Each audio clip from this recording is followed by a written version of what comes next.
অবশেষে দীর্ঘ আলোচনার পরে সুইজারল্যান্ডের জেনেভায় আগামী 19শে জুন আনুষ্ঠানিকভাবে ইরানের সঙ্গে যুক্তরাষ্ট্রের একটি শান্তি চুক্তি হওয়ার কথা রয়েছে।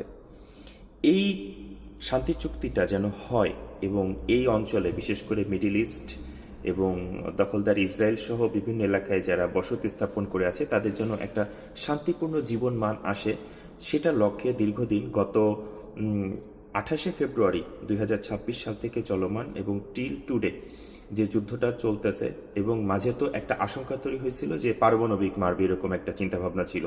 তো সেই জায়গা থেকে এখন যাই হোক পাকিস্তানের মধ্যস্থতায় একটা শান্তি চুক্তিতে উপনীত হয়েছে মার্কিন যুক্তরাষ্ট্র এবং ইরান। কিন্তু মাঝখানে বাদ সাধতেছে ইসরায়েল। দখলদার ইসরায়েল তারা আগেই ঘোষণা দিচ্ছে এরকম শান্তি চুক্তি মানতে নাকি তারা বাধ্য নয়।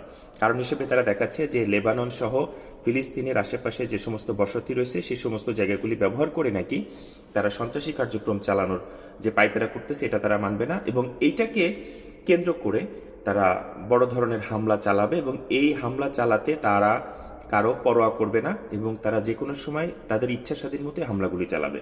এখন দেখুন প্রিয় দর্শক শ্রোতা, এই হামলা কিন্তু পুরো জীবনটাকে স্থবির করে দিছে। হরমুজ প্রণালী বন্ধ, স্বাভাবিক যে জ্বালানি ফুয়েল তা কিন্তু আসলে অন্যান্য যে কান্ট্রিগুলি এই তেলের উপর নির্ভরশীল, আমরা প্রত্যেকেই এই তেলের উপর নির্ভরশীল, বিশেষ করে আমাদের জ্বালানি জীবনযাত্রার সাথে এটা ওতপ্রোতভাবে জড়িত।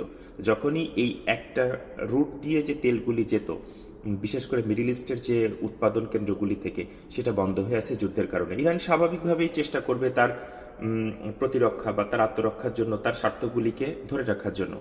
এখন দেখার বিষয়, আমরা প্রত্যাশা করব যেন শান্তি চুক্তিটা ভালোভাবে সম্পন্ন হয়, কিন্তু আমি আসলে খুব বেশি প্রত্যাশা রাখতে পারছি না, কারণ যুদ্ধ কোথায় গিয়ে গড়ায় এবং শেষ অবধিটা শান্তি চুক্তিটা উভয় পক্ষ মানে কিনা সেটা দেখার অপেক্ষায় রইলাম।